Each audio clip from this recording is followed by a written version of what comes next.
We're about to science the fiction out of a top 5 list. Welcome to Tabletop Shop.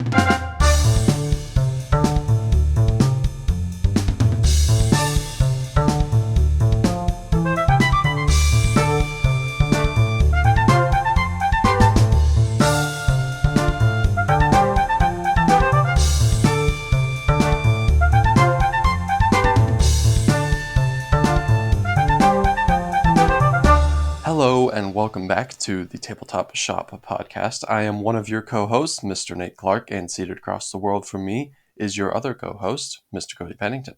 What's up? Hey, speaking of across the world, Nate, sounds like you just woke up. I may or may not have just woken up.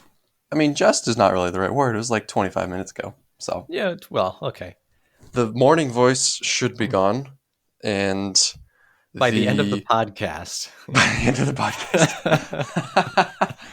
And the beautiful, sweet sound of my amazing hosting podcast voice should be present and coming through on the waves. So, Would the appropriate word be timbre, perhaps?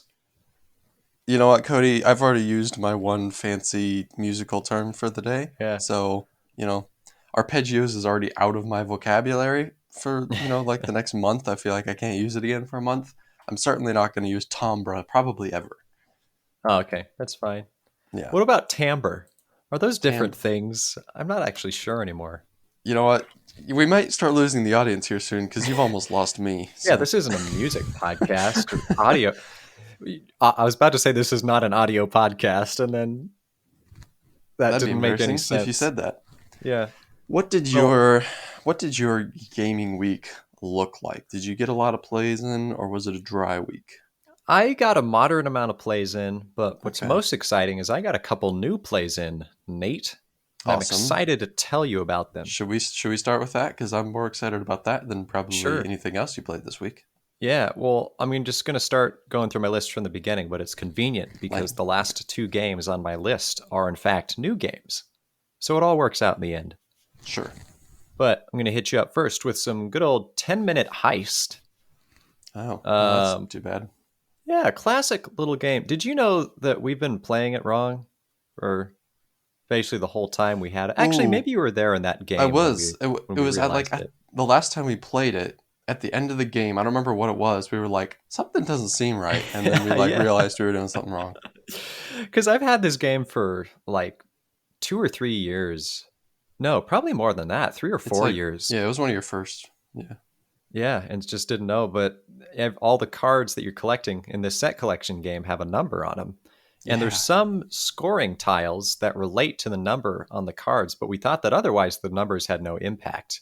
We thought that whoever had the most cards of a color scored that color. But no, it was whoever had the most, the highest collective number or the sum of numbers on those colors, then you score the thing. And it made a lot more sense why there were like 7s and 0s and 6s and stuff.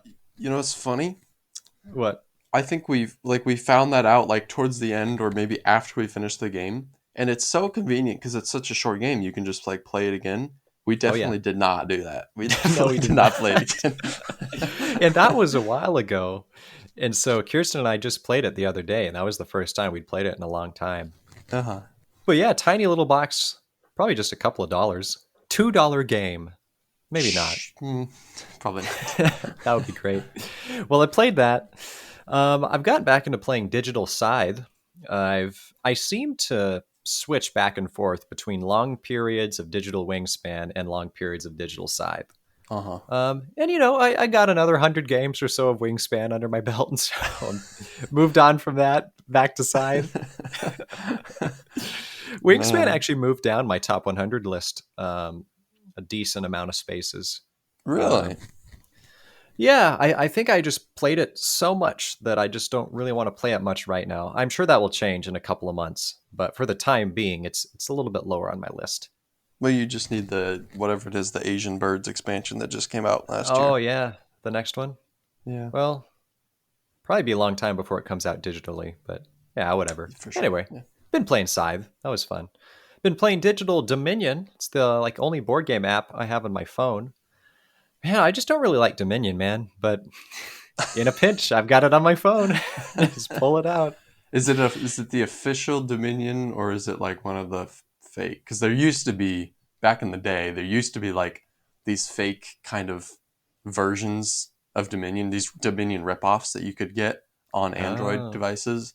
I sure. doubt it's like that anymore, but Well, this is like the beta version of the official app. It's oh, free to okay, download cool. for now.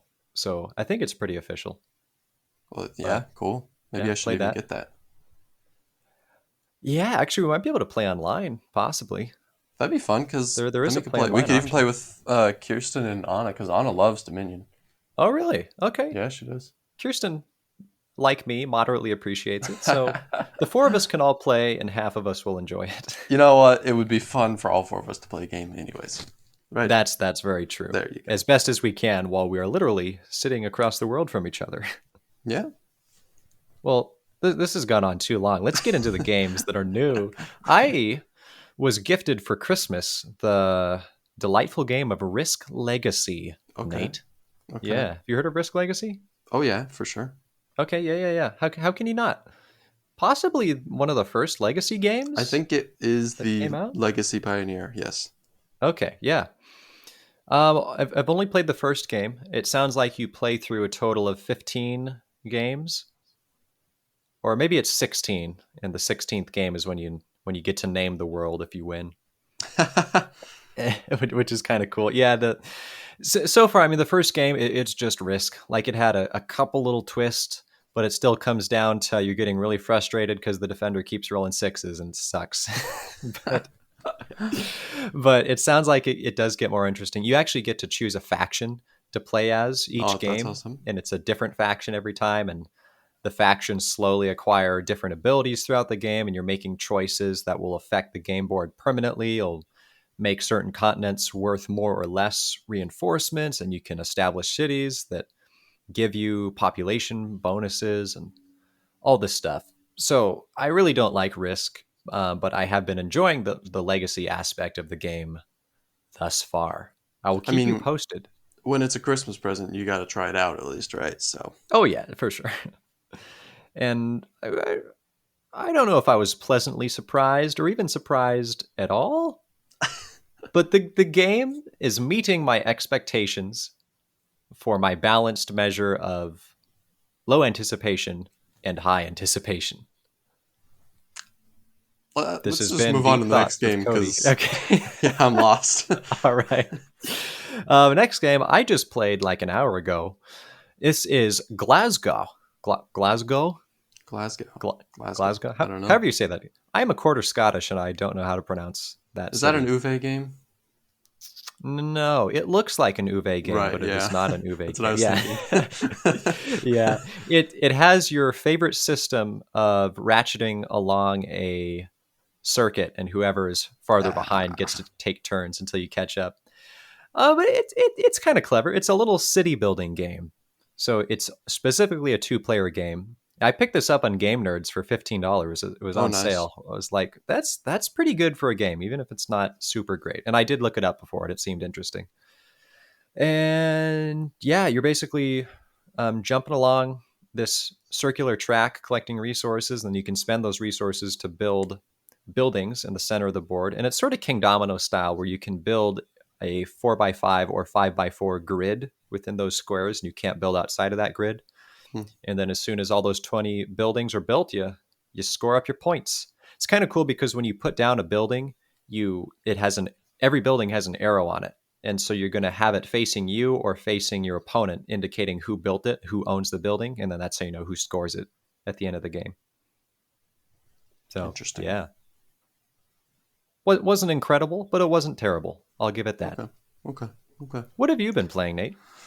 Oh, a little bit more of the same. Cartographers again, which I just like cartographers more every time I play it. I mean, Hmm. I don't know what else to say about it. That's it. For those who don't know, it's a flip and right game where you're just kind of for more and more like I mean, it's really just like a Tetrisy little game basically. Uh, but the theme is kind of cool. The cards look nice. There's a little bit of player interaction where you can sabotage the other people a little bit, and it's just a really fun puzzle. So I love it. Um, Also played Imhotep again.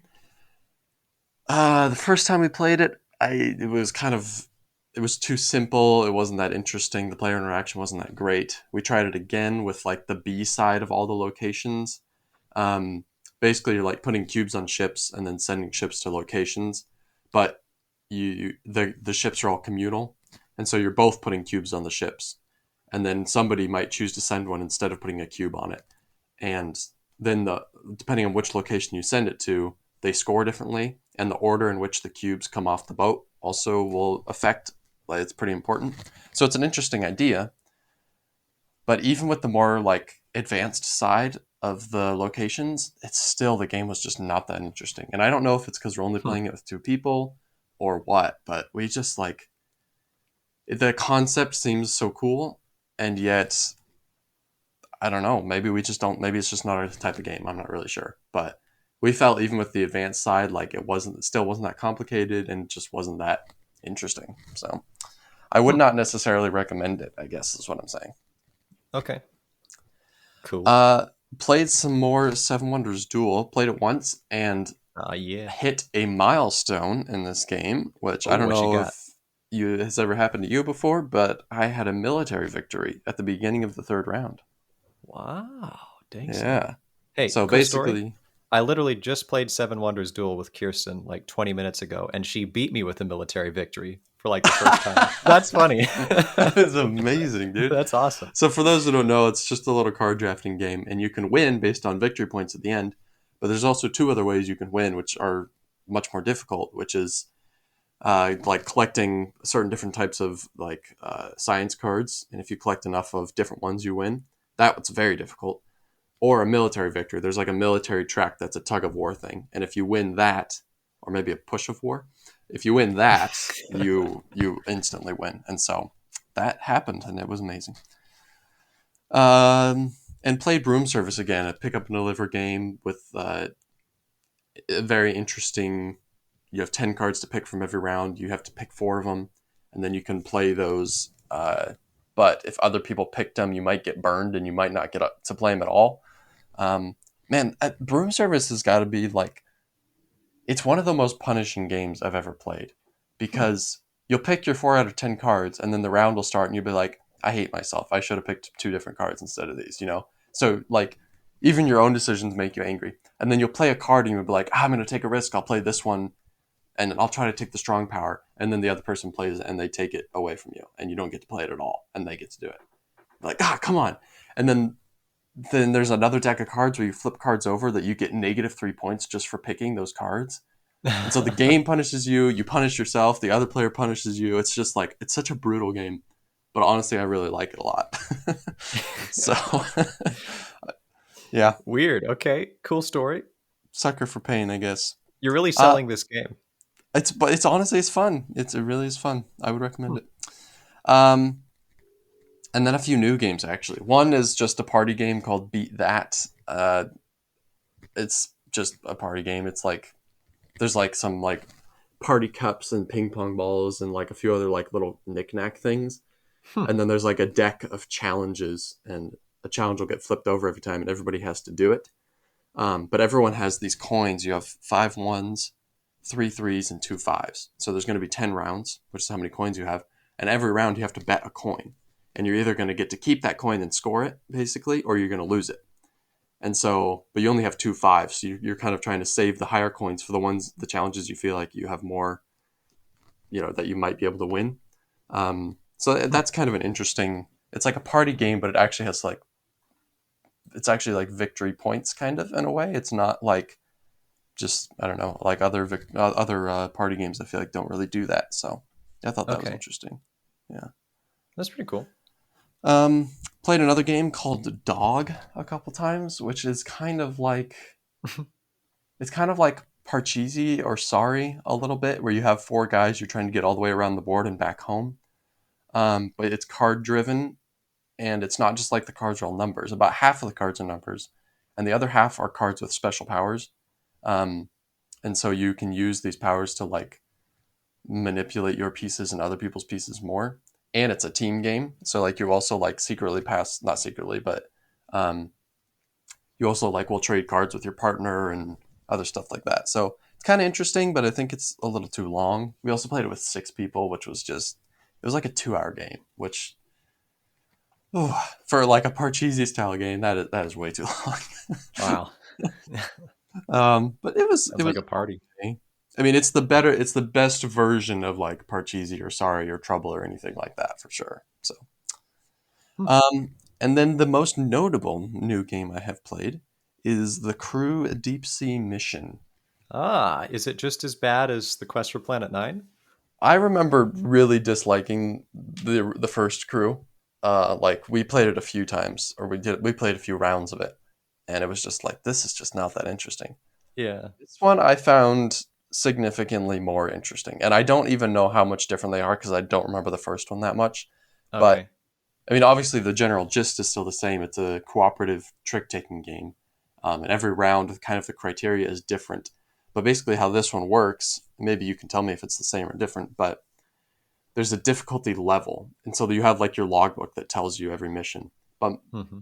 the logbook doesn't tell you that much. It just gives you a number and then some other information. Um, and so you might get like a 5, and then there's this deck of cards with numbers on them. It's a big deck of cards. Like there's probably like 75 cards or so, maybe more. And they all just have a number on the back. And so you basically flip over cards until you reach 7, and then those are your goals that you have to use, and then you draft them. So the starting player drafts one or passes, and then the next person either drafts or passes until everybody has a goal that they have to accomplish personally, Hmm. but it's still cooperative. Like everyone's trying to make sure everybody accomplishes their goals. So I don't know Sure. if that's how the original one is or not, but I enjoyed it more this time, I guess, at any rate. Hmm. That still sounds pretty similar with the drafting of goals thing. Okay. Maybe it functions differently, or but you said there's numbers 1 through 5 in that one. Uh, I'm not sure how high the numbers go actually. I think the highest we had was 5, but maybe it goes higher. I don't know. Oh, okay. Huh. See, But here's my biff with go the ahead. Go ahead. Crew series is I don't think it's a bad game necessarily. It's just it seems like there's way too much hype behind it. Like it's way too far up the BGG rank scale for what it is. I think I think if you're going into the game riding off the hype, you will be disappointed probably. Hmm. Yeah. However, I think the reason it got so much hype is because it's really the first cooperative trick-taking game. Like that had not been done before, unless you count Hmm. the Mind, and maybe the Mind was even after. I don't know, and that doesn't count. That game's stupid. Um, but it's an ingenious design just because it hasn't been done before. Whoever designed it, I don't know who it is. They took something that has exclusively only ever been competitive. It's like successfully making chess cooperative somehow. It's not that it shouldn't be done; it's that it can't be done, and it was done, and It's it's funny pretty because impressive.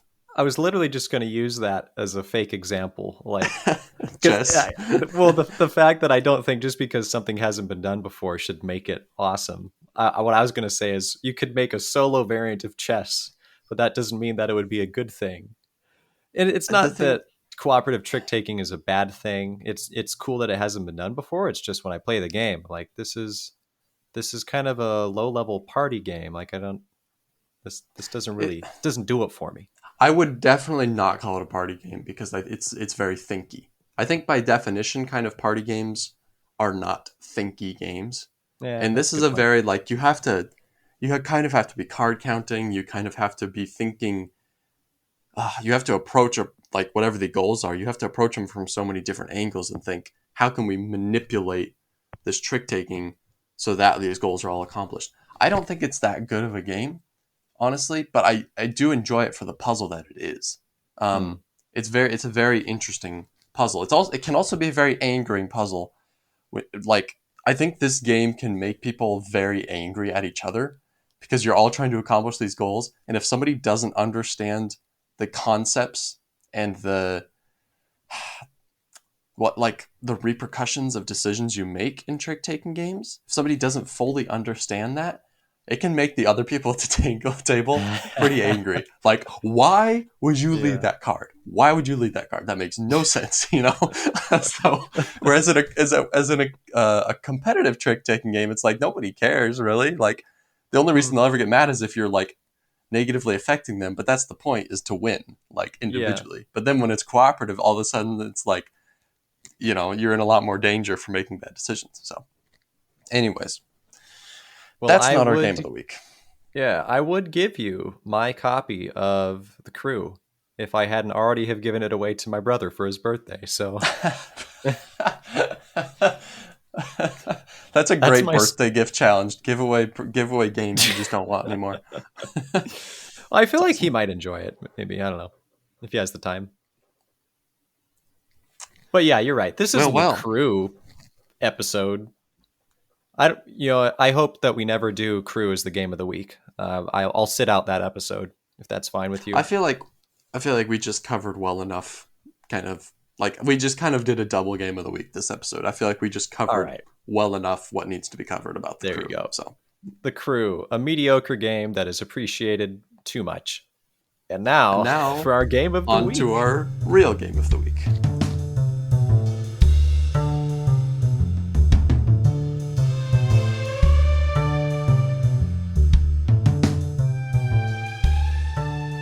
Nate, what we got today, man? What is our game of the week?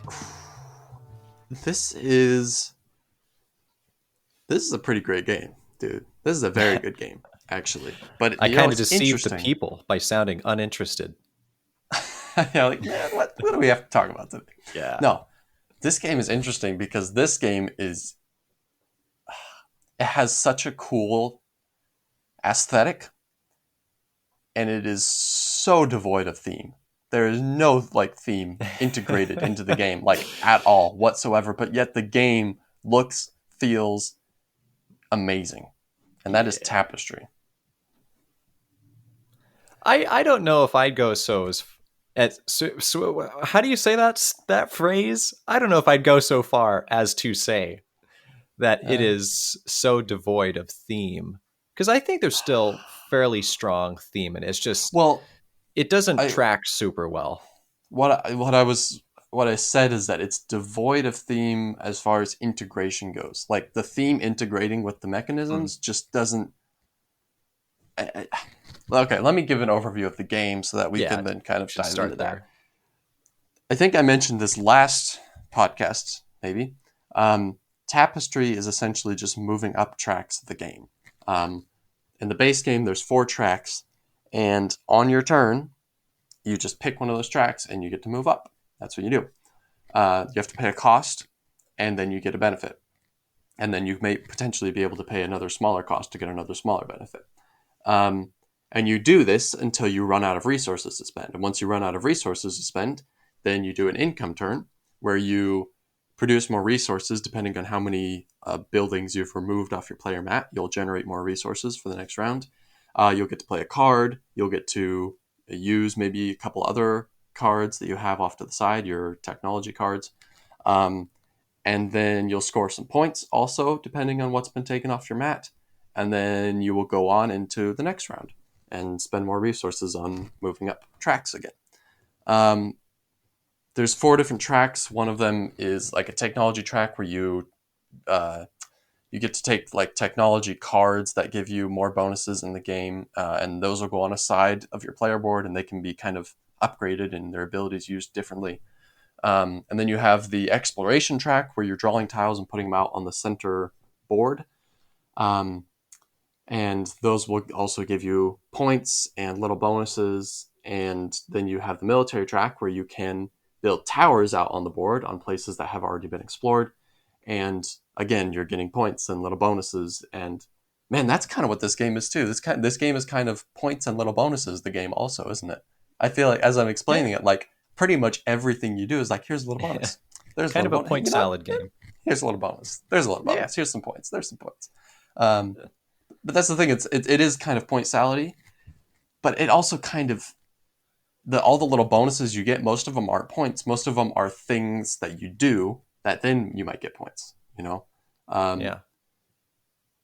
that's actually a really fun part of this game is kind of all the tiny little bonuses you get and you kind of min maxing maybe what the best option is to get the most little bonuses. Oh But yeah, because you don't want to be moving up on all four tracks equally. Like you got to no. focus.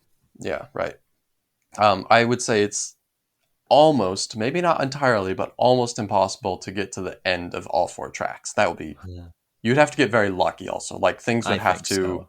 fall into place perfectly in order for that to happen. But Yeah. I wonder um, if that's been done before. Let us know in the comments if you have done that that and would show us be proof. quite a feat. I mean, really quite a feat. I know we've had one game of this that somebody got into the 400s on points, which is Mm. insane because the first time like you play this game, you probably will not score. You might score 200 if you're lucky the first time you play this. And then as you figure it out, your score will start to increase more and more. But over 400 has only happened like twice, I think, and all the times we've Dang. played it. And that's a huge score. So, Yeah, that's crazy. so what I was kind of getting to is that this game has a civilization theme, which is cool. And like I said, the game looks and feels great. And so from that perspective, the theme is great. But ultimately, all you're doing is just picking a cube and pushing it further up a track and then getting a bonus. And even if those tracks are themed as a progressing civilization, it's kind of like you're just moving up a track and getting something, right? And the something you get might be a yellow card over there, like a radio. Like maybe you moved up the track from like to like some type of farming or something, and then you got a radio card. It's like what? A little bit of a uh, disconnect there, yeah. yeah. Uh, but you also don't move up the tracks equally either. So you might be super advanced on science and have no military, which could be thematic, I suppose. That could be possible. Well, I don't know. It doesn't seem like you're just a society that's very intellectual that's just going to get steamrolled by other civilizations. Yeah. In reality, that happened. If you have tanks and yet you have no knowledge of science, there's a bit of a disconnect there, I think. Maybe you stole the tanks. Well, okay, you're just constantly stealing the tanks. Yes, constantly That's what you stealing the have more. tanks. Sure. And Yeah. yeah. So, I don't know, but the game does look incredible. The art is great. The aesthetic is great. The production quality, of course, this is a Stonemaier game, a Jamie Stegmaier game. The production quality is Yeah. everything you want it to be. Even the little cubes are nice, I have to say. So, And all the player mats and boards, they have like this texture to them. It's yeah. almost the signature Stonemaier high quality texture, which is cool. Kind of. The mats especially have this interesting. It's almost like there's an epoxy with sand on it or something, Yeah. and that I've never felt before in a game. It's very interesting. The The cards. Wingspan like rule books have a very similar texture Oh to well, them, I as I know does what you're that one talking scoring about card. Yeah. because so does the Tapestry rulebook. It kind of has Ah, a texture to it, but the player yeah. mats and stuff have even more, like that texture is even more exaggerated.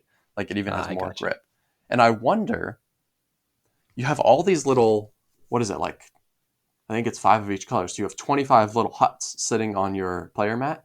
And I wonder Yeah. if that is why it's like that, so that if you bump your mat, not all your houses fall over and go rolling or Ooh, slide off, probably. I wonder if that That's is maybe why. Well, that's the kind of thing that Stonemaier Games, I think, takes really seriously. That's one of the main reasons that Scythe has a double layer, like player mats, player Yeah, boards, yeah. because you have all these cues and upgrades, and if you bump it, it's going to be really hard to get everything back on the right spot. And I know that was intentional by Jamie, so I'm sure they approached it the same way. Yeah. But a double, I think they probably figured for this, it's not as important, but still, so like not important enough to verify or to validate building double player or double layer mats. But they put this texture on it that still works pretty well. I mean, if you obviously you give your board a good push, like you're going to knock some things Sure. over. But Yeah. and also on top of that, it feels high quality. It feels nice too. You're like, you feel these, you're like, wow, I've never felt anything Hmm. like this in a game before. It's pretty cool. Well, So, even jumping into all those huts you were describing, they're like this. It's like a hard rubber, just sort of some sort of fancy plastic. They have to be 3D printed or something, For sure. Yeah. just Yeah. for how much detail they have. But then all of the landmark buildings that are all like painted, or we don't know if they're hand painted. They may not be hand They painted because that cannot would be take a hand lot of painted. time. That'd Yeah, be there's so no much time. way. But then how do you print that? How do you print such detail in everything? Well, What I'm I saying? mean, I mean, everything's 3D printed now. I don't. So like the actual detail doesn't surprise me. I don't know how they're colored. It must be That's what I'm similarly saying. some kind of machine that also like paints them.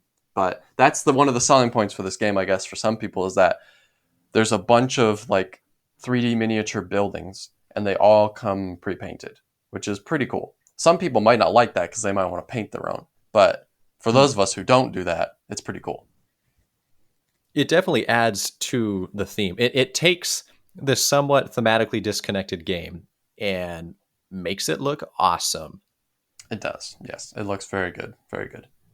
And that's the other thing that's going on in this game is you have your another little sideboard. You have like three, yeah, you have like three basically player board things kind of. But one of them is a mat where all the buildings you take off your income mat go onto this mat, as well as any big buildings you get from moving up the tracks.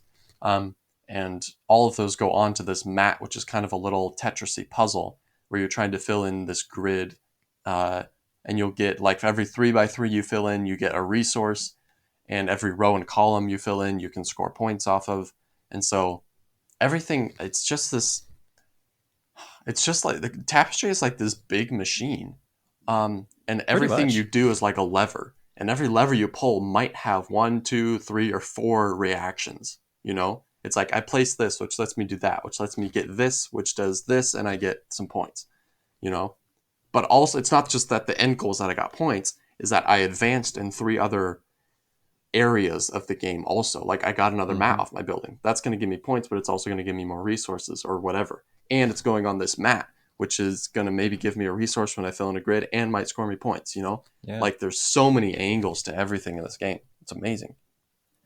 The thing about all those levers, though, which I so love about the game, is the progression of it.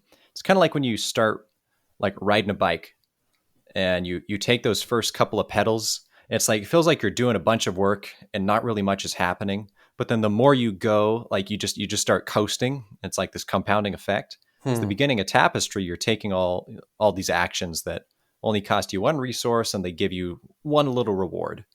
And it's like, oh man, like I only have so many turns Yeah. I'm going to be able to take over the course of the game. How am I going to, if I want to get a record score, how am I going to get 300 or 400 points out of this? Mm-hmm. But then it's just like over the course of the game, if you built your foundation correctly, and maybe there's a little bit of luck involved, probably a lot of There luck is that some, yeah. gets you some good cards, some good Tapestry cards you're playing, probably things that other people are doing.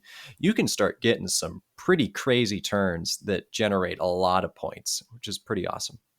Yeah, I think what I've found in this game is that if you're playing the game wisely, skillfully, whatever, um, you can probably, if you're really thinking ahead, really making good decisions, you can probably get up into the 300s. If you want to get up into the 400s, you have to make all those right decisions and there has to be some luck put in. Like you have to also draw really good cards. There also have to be good technology tiles out. There also have to be the things that the other people do in the game don't affect you negatively too much, whereas sometimes they do. Well, if those things all fall into place too, that's when you get into the really high record score ability, I think. Um, Yeah. but all of that stuff happening on its own is not going to win you the game. It's not a luck based game at all. Still, the brunt of how well you do in the game will come from the decisions you make, and then in conjunction with the other maybe possibly fortuitous things that happen is what could give you a really really good score. Hmm. And I feel very confident in that, in my opinion, because I have played this game. I don't know even how many times. I've had it for a year and a half or 2.5 years, maybe. And yeah, I think 2.5 years now. And yeah, played it a ton of times. And that is very, very, very much how I feel about kind of how the scoring slash ability to attain victory kind of has worked out. What's your record score in Tapestry? Ah, It's I have not really ever kept track of record scores. Hmm. But it is I'm one of the people that scored above 400. Reagan did it first, and he scored 400 something, and then I just barely peaked his or topped his score, also at 400 Dang. something. But I cannot Was that remember. was that with an expansion or the base game? I think Reagan did it before. Wait, let me think. I think Reagan did it before we had the expansion, and I did it afterwards. And that's the Okay. arts and architecture expansion, Yeah, was that's which is like the cool. Adds in a pink fifth board, right? track. Yeah, which is Yeah. yeah crazy. Yeah. So, how do you feel about this game? Well, it should be pretty clear that the in my mind the detachment of the theme from the mechanisms does not bother me too much, and this is one of my favorite games. The just like I was saying earlier, I just love that it's the game in itself is like this one big machine, and it's just figuring out which levers to pull in what order, and then but also thinking there has to be you have to be thinking ahead quite a bit, not just I pull this lever I get that, but I pull this lever, it has these effects, and those effects will benefit me in the future, possibly now. They also might possibly set me up to do something on my next turn or two turns from now as well. um, and the game is just kind of this constant battle of trying to get more resources, because more resources will get you further along the tracks. And Hmm. there's this other interesting part of the game which we didn't talk about yet, which is the science track. And the science track lets you occasionally, maybe 4 or 5 times, lets you roll a die, and the die has a picture of all the tracks on it, and whatever rolls you get to move up on that. And so the problem is the first 2 times you get to roll the die on this track, you don't get the benefit of the track that shows up. So the first 2 times you roll the die, whatever rolls, you get to move up on the track that it shows, but you don't get anything. You don't have to pay, but you don't get anything either. And when we first started playing the game, we could not figure out why that would be a good thing. Why am I paying to move up on this track so that I can move up on that track and get nothing? I get nothing from the other track. Sure. And the more you play the game, the more you realize, well, really, kind of the goal of the game is to get to the end of the tracks, because obviously the benefits increase the further down you get. And Hmm. so, the interesting thing about the science track that I like is that it's a way of getting to the end of it where you have some really good bonuses, but also at the same time, you're getting to move up on other tracks.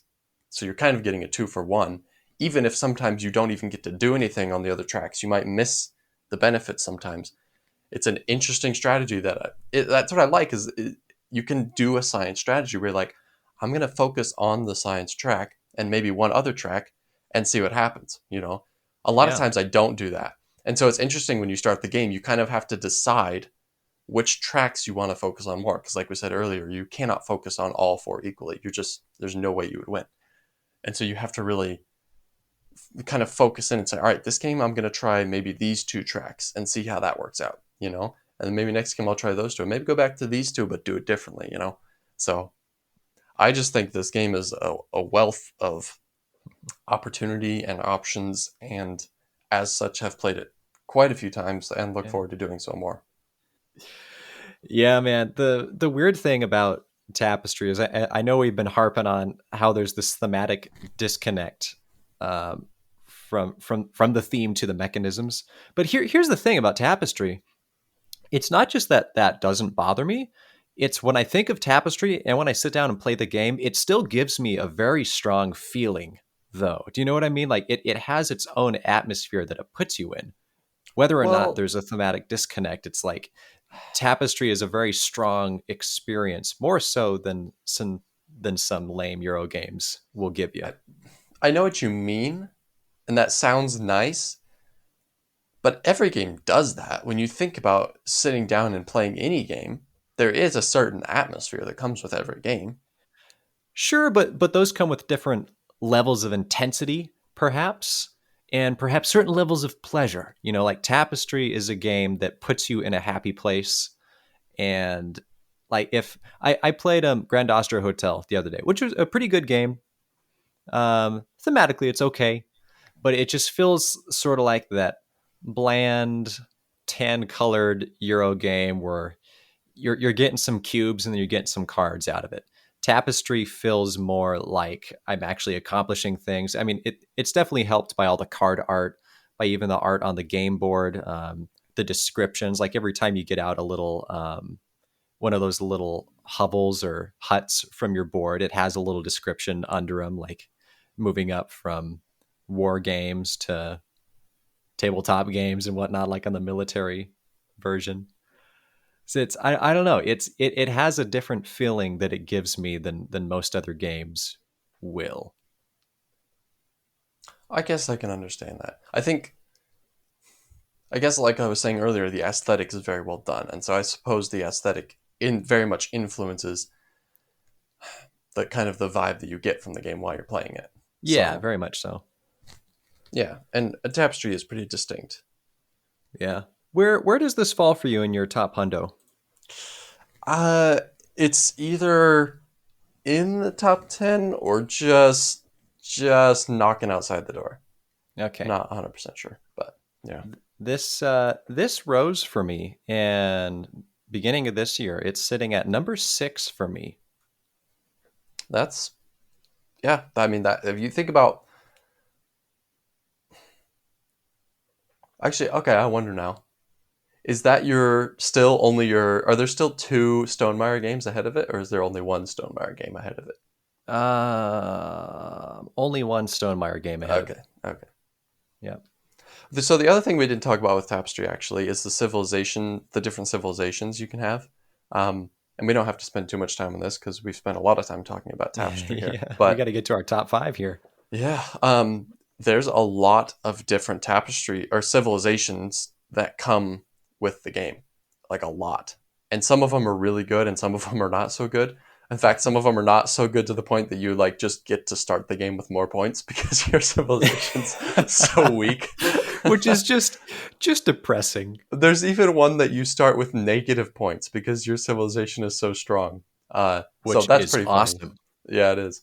But those are cool. Those also can give you some direction in the game, also that influences what your strategy is going to be. So those are awesome, and there's a lot of them that come in the game, uh, and all the expansions add in more of them too. So it's great. Yeah. Well, Nate, Okay, if we're well, gonna we got to do this thing. We're gonna have to rip yeah, through these probably. that's all right. That's all right. We got a top 5 to tackle. What is our top Indeed. 5, Cody? Top 5 sci-fi games, or for the uninitiated, that is science fiction. Is there anybody who doesn't know what sci-fi means that's not 3 or 93? Hmm. What about 91, 92? You skipped a couple there. It was like a figure of speech, Cody.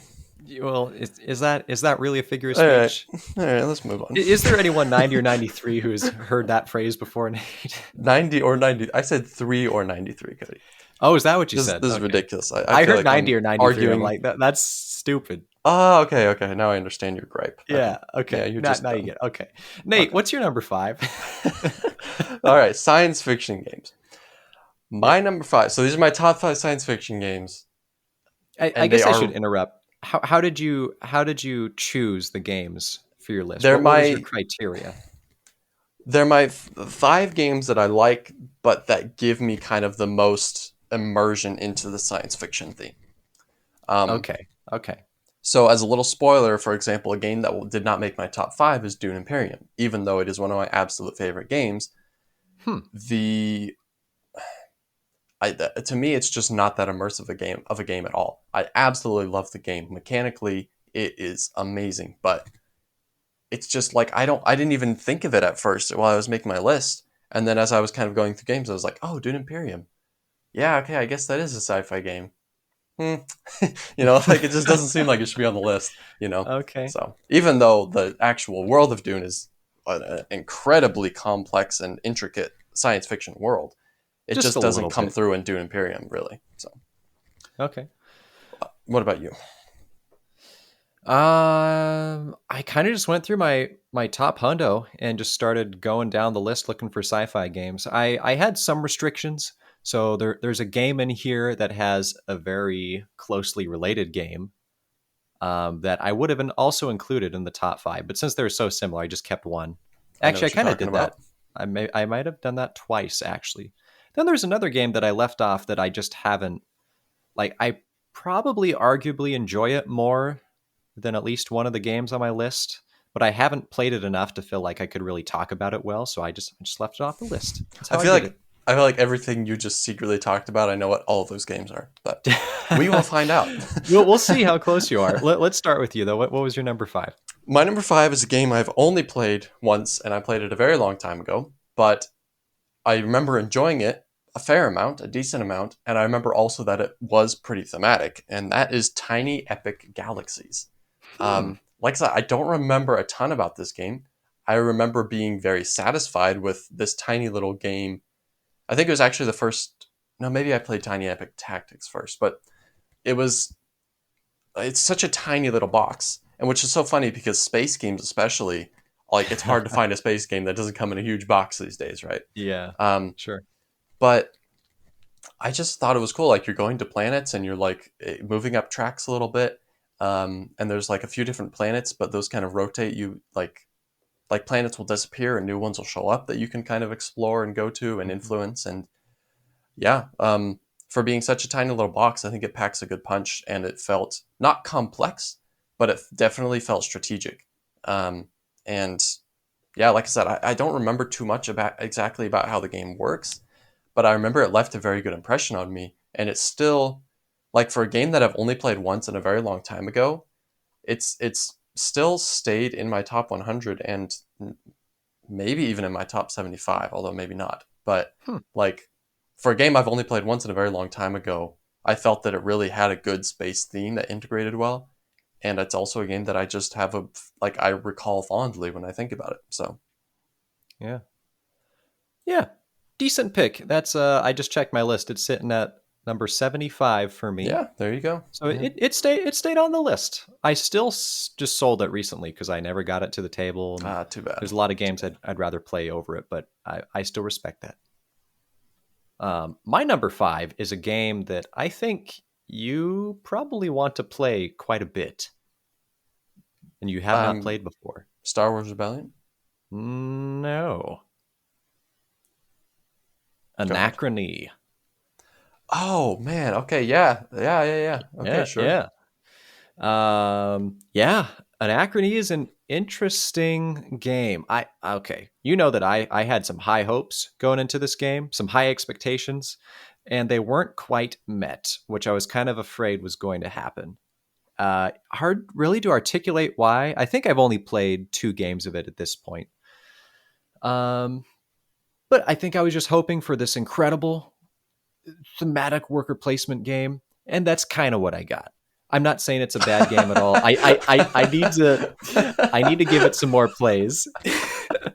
Let me get this straight. You What? wanted something, and you got it. Okay. All No, right. I said it's I'm. kind of what I got. Oh. Okay. All right. All Kind right. of. Yeah, yeah, yeah, yeah, yeah.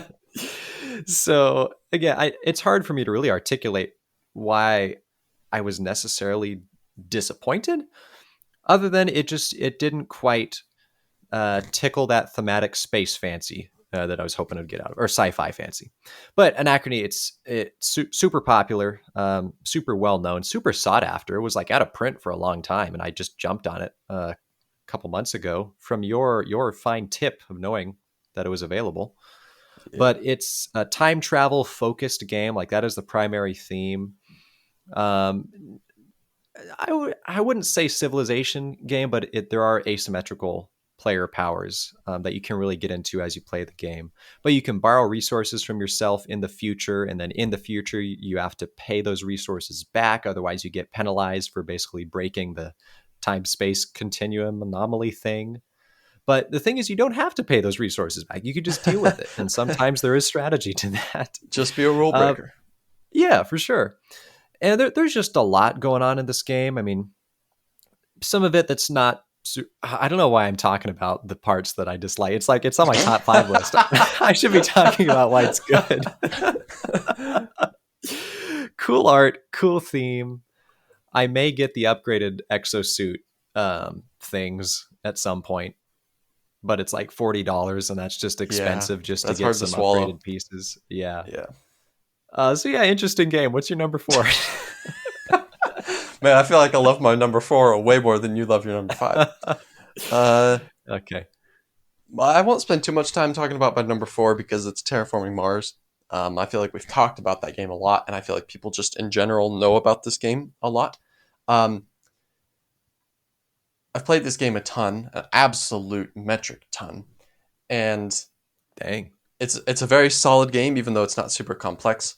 There there is some detachment from the theme in all the cards you play because it kind of just becomes this playing cards, generating resources, generating income kind of a cycle. Um, and you can kind of get lost in that and completely forget about the theme.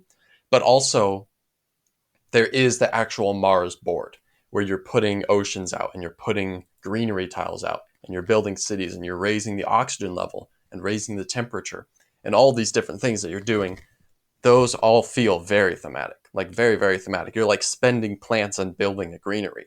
Yeah. You like play a card that like melts some of the glaciers on Mars and you put two oceans out on the board, stuff like that. That's very cool. And so the theme I feel like comes through decently well, not in the card play so much as it does in like the actual board play.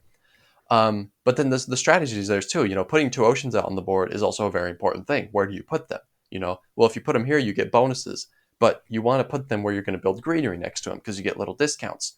And so it's just, yeah, the board play is very interesting to me. But then also with the colonies expansion, I find it even more interesting. You have these different like planets, moons, whatever that you can go to, that you can trade with. Essentially, not a trade, maybe more like mine, but basically that you can go to and get resources from.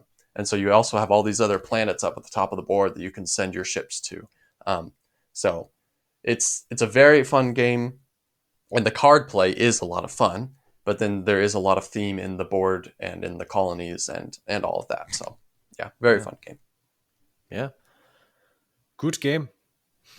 Well, I'm just going to speed through these so we can stay in a decent time. I'm not going to talk about Terraforming Mars, Nate. I'm going to talk about Roll for the Galaxy as my number 4. Okay, And I'm spoiler alert, because of that, you're not going to see Race for the Galaxy on that's what I this thought. Yeah. list. This is satisfying the FTG, the R for the Galaxy. Whatever. You know what I'm saying. Yeah, Roll. At first, I still enjoyed Race for the Galaxy more than Roll, and then Roll progressively replaced that place in I'm my not heart. surprised. Yeah, I still like the simplicity of Race for the Galaxy in that it's just What? cards. Yeah. Simplicity? Get out of here, Well, man. it's not a simple game. I'm saying the Roll for the Galaxy, you've got all these tokens and then you've got dice and cups. Race, it's just like, okay, I'm going to play a card, but wait, I'm going to use the cards in my hand as the cost for that card. I It's hate it's that. cool. I I hate that. love that. So fight Roll me. is better. Good choice. Thanks, man. Yeah. Roll just implements a separate mechanic if you're going to roll these dice, and the dice have different faces that they can land on that may let you use them as a resource towards a development, or you may use them as a resource for a world, or there's other stuff you can do with them. You can ship resources to get points or get monies. And yeah, it's pretty dope. You should play it. You should buy it. You should own it. I have played it. I probably Ah, will not ever buy it because I don't like oh, it that much. But that's sad. it's an alright game. Definitely It's was pretty. not in my. It definitely was. I never even considered it for this game. Also because it's not immersive at all in the space theme. I don't think. Uh, Like I it's. think it's moderately immersive.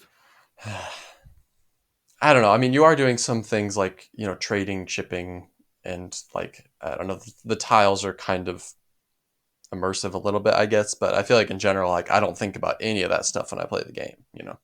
Hmm. Yeah. My number 3 is actually I almost didn't put it on the list because it's an IP game, and for some reason I just kind of felt like it's not just an IP game; it's the IP, and that of course is Star Wars Imperial Assault. Ah. Um, it almost felt wrong to put a Star Wars game on just because it's like a shoe-in kind of. Like, well, if you've played a good Star Wars game, of course it'll end up on the list. And so I almost didn't want to. But Imperial Assault really, if I'm talking about immersion, is very good because it's a cooperative kind of has a role-playing feel to it a little bit. Mm-hmm.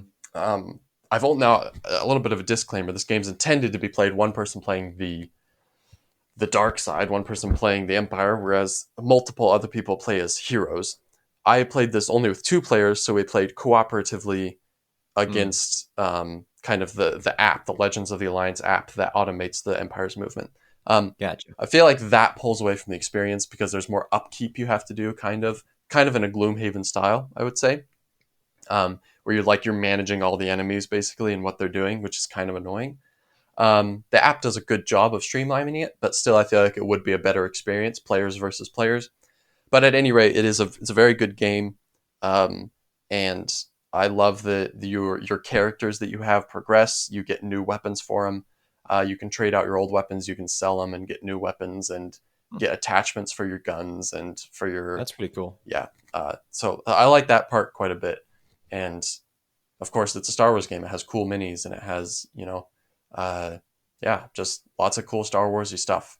So I do like it quite a bit. Cool. Yeah, I haven't played it, but I intend to someday. Well, my number three, Terraforming Mars, Ares Expedition. Yeah, I thought so. Yeah. So again, spoiler alert, you ain't going to see Terraforming Mars on this list. I mean, yeah, I enjoy Ares Expedition just a little bit more than Terraforming Mars. I haven't played the original TM as much, definitely, as I've played Ares Expedition. And I know Ares Expedition streamlines the concept. It gets rid of a bunch of stuff, and then it takes the race for the galaxy phase selection system, which is a pretty cool integration. But then, yeah, same thing. You're putting out oceans. There's no cities in this, and there's also not greenery tiles. You just get greenery points, basically, for um, turning in enough green life, plant Yeah, life, I guess, right. to build your It's like forest and get cashing your it into the forest. bank. Yeah. Here's my plants. Give me a forest. Yeah. But then, yeah, I mean, Terraforming Mars already is a very strong card game because you have a massive deck of cards. Yeah. They're all unique. And I'm not sure if Ares Expedition has more cards or not. It I may mean, have more. It's a pretty thick deck. the expansions for Terraforming Mars add more in. So, like, if you get colonies, you get more cards. If you get turmoil, you get more cards. So, Hmm. Yeah. But so far, no expansions I know of for Ares Expedition. Maybe we'll get some. But yeah, if you want I a think cheaper, more streamlined version of TM, grab it. I would push back a little bit. We've talked about this before. I feel like they're different enough games that I wouldn't say it is a streamlined version. That I would agree with, but I feel like it's so streamlined that they feel like different games too. It's not just Hmm. like Terraforming Mars, the second edition, kind of. They definitely feel like different games. Um, but it is good. It was on my short list, but again, it just wasn't that immersive to me. Like because the board part is so not emphasized at all in Ares Expedition. It's really just about the cards that, like I was saying earlier, the part about Terraforming Mars that really immerses me is the all the board stuff, and so that's why it didn't quite make it for me. Sure. I'll allow it. My number two is a game that could possibly has never been mentioned on the podcast. Maybe it has, Ooh, but I do a not new think it one. has ever been mentioned. In part because I haven't played it in a long time, and that is Risk 2210 AD. Hmm. This is I think this might, and you could maybe push back on this, Cody, at some point in the future. This is the best, probably one of the best, if not the best, implementations of the Risk system. Um, because like we've all played Risk, and we all kind of, I don't know, maybe appreciate Risk for what it was. It was kind of the first war type game like that, and it's pretty cool. Like even classic Risk is still the older you get, the less fun it is probably because like, man, I'm just kind of rolling dice, you know. Yeah. But there is some tacticalness to the game. Um, but this version of Risk is much more strategic. You have 5 different commanders that you can get, and those commanders all have their own specialties, and they all have their own deck of cards. And so, if you get a commander, you've now unlocked this deck of cards that you can purchase cards from. And some of these cards are super powerful. Like you have like a nuclear commander with nuclear cards where you can like, you know, do like chemical warfare and nuclear stuff to the board, and Yeah. You've got a space commander. If you have a space commander, you can go to the moon. The moon is in this game. You have space stations, and you can send troops to the moon and control territories on the moon. And there's underwater territories also that connect some of the continents. And so the game it feels more Euro-y because I mean there's still dice rolling, um, but you have these commanders with their own cards, and there's like currency in the game. There's energy that you can buy cards with, and that you use to bet on who will go first or second or third or whatever every round. You use the energy to bet on that too, and so it feels like a more Euro-y, much more strategic version of Risk. And the theme is so cool too. You've got mechs and all these commanders and all this stuff going on. So yeah, it's great. Yeah, I've only played that game once, and that was a long time ago. But I remember enjoying it quite a bit more than traditional Risk. For sure. I So mean, there. it's hard not to unless you like really have some sort of weird opposition to like science fiction themed stuff. If you Sure. don't and you like Risk, you will like this version of Risk more, I think. Although it is longer. Do you know what I think you'll enjoy more than that? Probably your number two game. Probably my number two, which is Dune Imperium. That's right, Nate. I did it. I Okay. Well, you know respected the what? sci-fi universe. I'm glad you did, so we can talk about it a little bit. So Hey, if you took an IP game and put Imperial Assault on here, I can do Dune Imperium. yeah, I allow it. I allow it.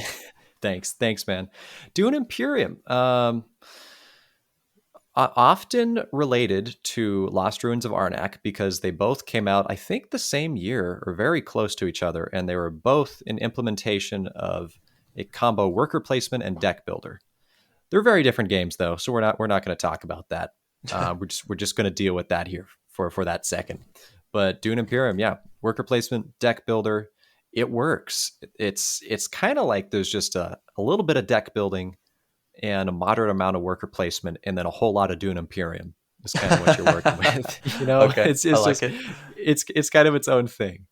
Um, because then you've got not just those classic mechanisms that everyone's familiar with, but then you've got this sort of combat system that's resolved every round that it's very cloak and dagger, and it matches the Dune universe really well because you can put in some troops and then you can have these hidden I forget what the cards are called. Are they Intrigue cards.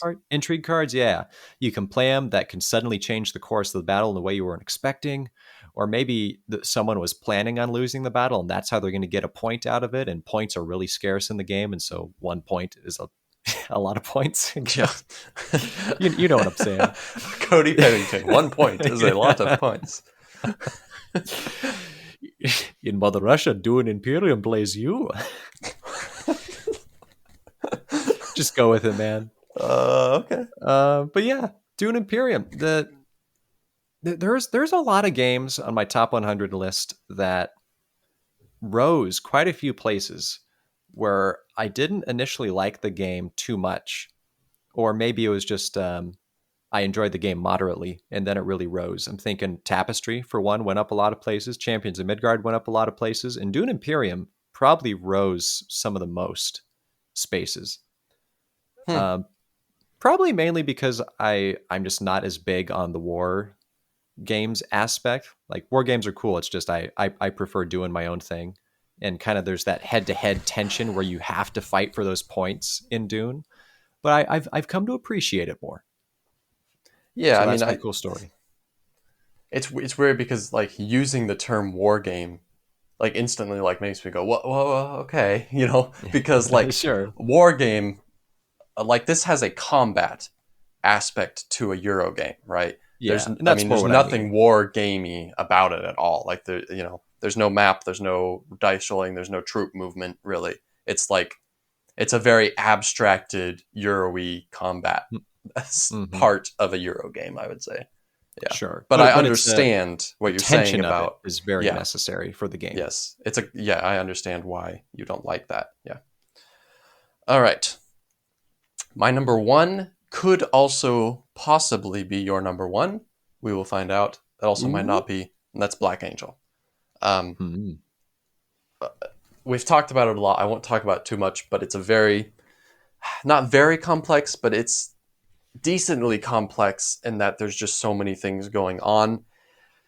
Oh man, there's dice placement. There's like card play. There's a rotating board, or maybe a cycling board is the better way to put it. That you're placing Yeah. cards on and using little ships to move around. And um, but that the whole reason it really hit number one is not just because I like the game so much, but because it is very very immersive. I mean, it's amazing. Like all the little like spaceships and the little android guys, and doing things on the ship and getting rid of the reavers and fixing the broken things on the ship, and then putting your little android boys in little tiny spaceships and then sending them out into space and going to planets and visiting other alien races.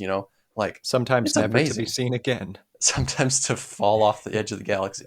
Um, but it's amazing, and the game is just beautiful. Like the colors pop so much. It has such a cool, distinct neon kind Yeah. of theme. Yeah. Man, it's just amazing. It's just amazing. Yeah, I'm going to show my hand. Black Angel did not make my list. It's not my number one. So tell me why, and What? then I want to guess your number one. Sure. Black Angel. It. I probably enjoy it more than Anachrony, so it probably would have made the list as my number five, maybe my number four. The reason I left it off is because I haven't played it enough, and it's been a while since I've played it, to where I feel like I wouldn't have been able to explain the game super well Okay, or talk very authoritatively about it. sure. But thematically, it struck me more than Anachrony did. And I keep Yeah. relating them because there were some aspects of Anachrony that kind of reminded me of Black Angel. Like there's these buildings in Anachrony that you can build that sort of are functionally pretty similar to the tech tiles you can get in Black Angel, where it's hard to get a whole bunch of them, and they all just kind of have a moderately effective ability, but they're still kind of pretty important to the game. Anyway, you'll play Anachrony and you'll understand. Yeah. Looking forward to it. Yeah. So I you want to guess my number one then? I really want to. I feel like I must be forgetting something because I really want to say it's Star Wars Rebellion, but I just don't know how much you like Star Wars Rebellion. So tell me Huh. I'm wrong or tell me I'm right. First, I'm just going to mock you and tell you that Star Wars Rebellion is number 95 on my list. Wow. Okay. Yeah, I didn't know that. I knew you'd At the played top it, and 100. wow. Okay. All Yeah. right. No, number one, I thought about making Scythe. And I think there's probably a strong No, argument you can make for Scythe to there be is sci-fi not. because Absolutely not. there are strong sci-fi elements. I mean, you've got mechs, man. You've You're got so wrong, Cody. Nikola Tesla making whack technology, but I decided that to me, Scythe is closer to like an alternate history historical game. Yes. It's There I you don't go. really think sci-fi when I play it, but I'll say there's a good argument you can make for it. No. So fight me on this. So you're saying there's a good argument, but you didn't make a good argument, Cody. I did So. make a good. There's mechs. What else do you want? Are mechs not sci-fi? What's your number one? What is it? My number one is Underwater Cities, homie. Okay. Yeah. And I guess. yeah, Yeah. that's right, Nate. It's definitely not science fiction to live underneath the water. You know what? Tell that to fish, Cody. I am under the water. Yeah. I mean, I can't Uh, really say you're wrong, so I won't. well, it's because I'm right. Underwater Cities was my number one game for about a year. It temporarily replaced Scythe, and then it moved back down the list. I do love this game. Very strong engine building game. Another one of those games where the deck of cards is all different unique cards. Yeah, I love the domes in the game. I know I would say it's a small thing, and I guess aesthetically it's a small Oh. component of the game, but at the same time the domes make it like you've got. I haven't seen that piece before in a game, and they probably had to get some sort of custom I'm just printing gonna say thing it. to get The those made. domes are overhyped. They're overhyped. They're underhyped, man. We need more games with domes, and we need them now. More top 10 dome games. Nate, I hope we live long enough and we make enough episodes to make that list. Top 10. Top 10 dome Top games. 10 dome games. Because that means there has to be like 40 of them Oh, so that we yeah. can actually pick good games. Man, we will not live that long. Ah, we'll see. In heaven, we'll be playing our top 10 dome games. I don't know if Underwater Cities will be in heaven, Cody. uh, well, this podcast has gone on long enough. We've run a little bit over time. You know what? I just want to point out that, like, there have been some things in the past, like, 1 minute of the podcast that have been cut out. The past 1 minute has probably been about 3 minutes. But I think in total, what you've said about Underwater Cities that's going to make the cut here is that it is science fiction and it has domes. It And has domes. I think that might be all you've really said about the game. Dude, domes are like the most science fiction thing that there is ever. uh, Unless you want to actually give a reason for it being your number one, maybe we should just call it quits. Well, actually, here's what I was thinking. That mover game concept you're telling me about, I think it'd be a lot better if you used domes somewhere in there. I will get back to you on that. Okay. And remember, in space, no one can hear you play board games. Thanks for tuning in, folks. This has been the Tabletop Shop Podcast, featuring me And me. him. Yeah. You know our names probably if you listen to the beginning of the podcast, which if you're listening right now, you probably listened to the beginning of the podcast. But here's the deal. We love you guys. And we need you to show us some love. We need you to hit that subscribe button and that like button and all the stuff. Possibly even in the form of an email to tabletopshop23@gmail.com. Give That us would your be dope. criticisms and your encouragements. Nate will read it. I will reply to it.